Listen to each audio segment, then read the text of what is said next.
ఈరోజు మనం ఒక బెంగాలీ స్వీట్ రెసిపీని చూద్దాము. ముందుగా కొన్ని పాలు తీసుకోవాలి. ఇంకా క్రీమ్ ఉన్న మిల్క్ అయితే దానికి చాలా బాగుంటుంది.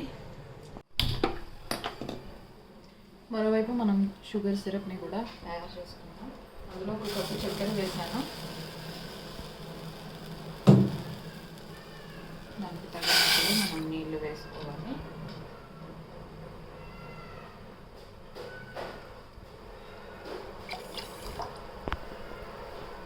గులాబ్ జామ్కి వచ్చినట్టు పాకం వస్తే సరిపోతుంది. దీన్ని ఇలా కలుపుతూనే ఉండాలి. ఇప్పుడు ఈ మరుగుతుంది కదా, ఇందులో మనం రవ్వ వేసుకున్నాం, బొంబాయి రవ్వ. ఇందులో మనం రవ్వ వేసుకోవాలి.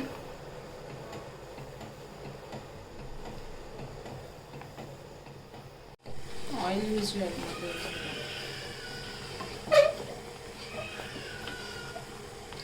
ఇలా దీన్ని దగ్గరికి అయ్యేదాకా మనం బాగా కలుపుకోవాలి.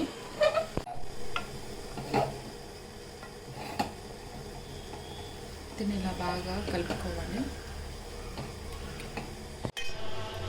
ఇది ఆల్మోస్ట్ అయిపోయినట్టే అండి. ఇప్పుడు ఇందులో యాలకులు వేసుకుందాం. చిన్నగా తీగపాకం వచ్చిందండి, ఇంతైతే సరిపోతుంది. నాకు ఇప్పుడు ఇది రెడీ అయిపోయింది, పక్కన పెట్టుకుందాం. కొంచెం ఈ యాలకుల కూడా వేసుకున్నాను.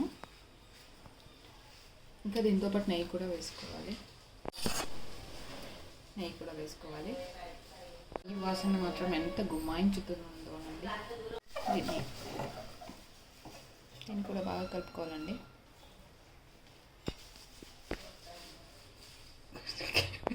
దీన్ని ఇలా బాగా కలుపుకొని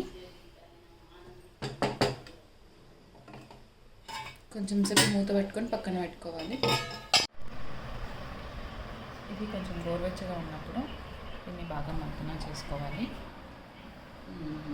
వంట సోడా వేసుకుందాం. వంట సోడా వేసుకొని దీన్ని బాగా కలుపుకోవాలి. పోసుకుందాం. అట్లనే ఈ పాలును ఇందాకేసిన వంట సోడా బాగా మిక్స్ కావాలి. ఇట్లా మనం బాగా కలుపుకొని వీటిని, ఒకవేళ మీకు గట్టిగా అనిపిస్తే పిండి ఇంకొంచెం పాలు వేసుకొని కలుపుకోవచ్చండి. ఇట్లా క్రాక్స్ లేకుండా వచ్చే వరకు బాగా కలుపుకోవాలండి. కలుపుకొని చూడండి, క్రాక్స్ లేవు. ఇలా చేసుకొని కొంచెం ఫ్లాటెన్గా చేసుకోవాలి. ఇవి కొంచెం నెయ్యి రాసుకొని మనం ఇలా చేసుకొని పెట్టుకోవాలి. దీన్ని ఇప్పుడు ఒక్కొక్కటిగా ఆయిల్లో వేసుకొని ఫ్రై చేసుకోవాలి.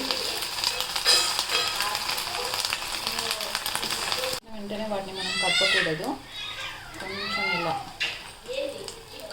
గోల్డెన్ బ్రౌన్ అయ్యాక దీన్ని మనం తిప్పుకొని ఇంకో సైడ్ కూడా కాల్చుకోవాలి. ఫ్రై అయిన తర్వాత మనం వీటిని ఒక గిన్నెలోకి వేసుకోవాలి.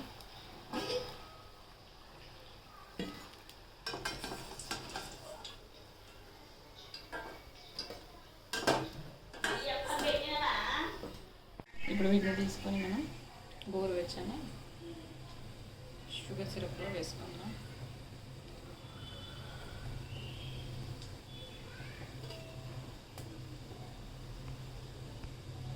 చూడండి, సేమ్ మనం గులాబ్ జామ్కి ఎట్లయితే నానబెట్టుకుంటామో అట్లా వీటిని మంచిగా పాకంలో నానబెట్టాలి. చూడండి, ఇప్పుడు అంత బాగా అది జ్యూసీగా అయిపోయిందో చూడండి. అంతే అండి.